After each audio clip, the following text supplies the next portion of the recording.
When someone dies by suicide, the impact spreads far beyond what we might expect. It's not just family, it's friends, colleagues, even people who haven't spoken to them in years. A number of years ago, there were 6 suicides in 6 months, and the shock and despair, the grief that it caused our whole community. No one wanted to go into the 7th month. It was so hard. The feelings that everyone felt of the losses. We could feel it for the families. Then more recently, when there were more suicides, again, it's that shock and disbelief, and the questions you ask, or the families ask, what if, what more could we have done? I'm Orla and I live here in Cormansey, and I've experienced suicide twice in my life.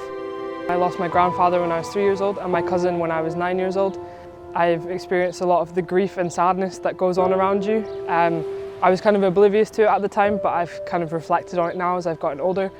It's a sad time for everybody when you lose somebody, especially in a community as a whole. My cousin was very well known in the community. Everyone knew him really, everyone knew him as this kind of happy person. From small communities to workplaces, the effects ripple out, touching lives in unexpected ways. A death by suicide is different. It can stir confusion, guilt, or anger. Some feel they don't deserve to mourn. Others struggle years later.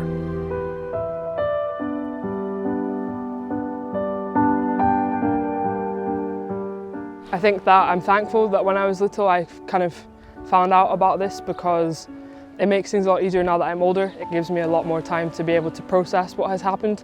My mum was very upfront with me, and I knew he had taken his own life. And I think that's very important as a young person, to understand what's going on. Compassion matters. Don't cross the street to avoid someone grieving. Open a conversation. They'll guide you on what they need.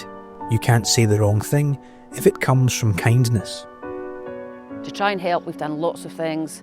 We've had local gatherings where people come along. We've worked with key partners such as James Support Group, Mikeysline, NHS, the Police Scotland. We've been doing Resilient Kids in school. We've been working on mental health programmes. We do the rowing. We've got the youth cafe. We do lots of training in mental health. So the rowing club is a community rowing club. It's open for anybody to join, and it's been a big asset to the community. We can speak to each other, we can socialise. As a community as a whole, it's been a big support for everybody, because we can all come together and support each other through that. We try to kind of get away from the stigma around mental health and promote that it's good to be able to talk about mental health. We've had posters and leaflet campaigns, done fundraisers, community days where everyone can kind of talk. When the suicides first happen, it's about being there and delivering food to the family, you know, maybe getting shopping, just being there for when they're ready to talk and want someone, not shying away from that when you see them and they have come out. Suicide is an avoidable tragedy. Every life matters, and how we respond can change everything. Talk within families, reach out to friends. Don't let anyone feel isolated. Remember, there's always someone to listen, whether it's a mate or a support line. Suicide can touch anyone. Stop and think before you speak about it. Treat every loss with kindness, for the person gone and for those left behind.